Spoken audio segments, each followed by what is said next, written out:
Hello viewers, আসসালামু আলাইকুম। আজকে আমরা জানবো নিশ্চিত সেট কি।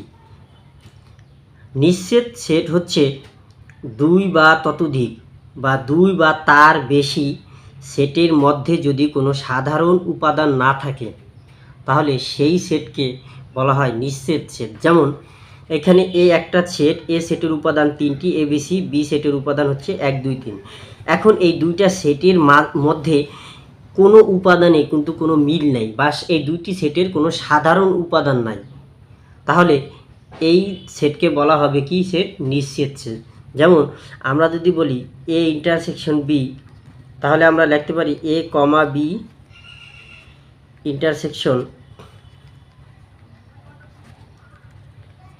এইখানে দেখা যায় দুইটির মাঝে ইন্টারসেকশন, ইন্টারসেকশন মানে সাধারণ উপাদান বা মিলগুলা, এখানে কোনো মিল নাই, তার মানে এখানে ফাঁকা, কোনো উপাদান মিল নেই, তাহলে এইটাই হচ্ছে একটা নিশ্চিত সেট।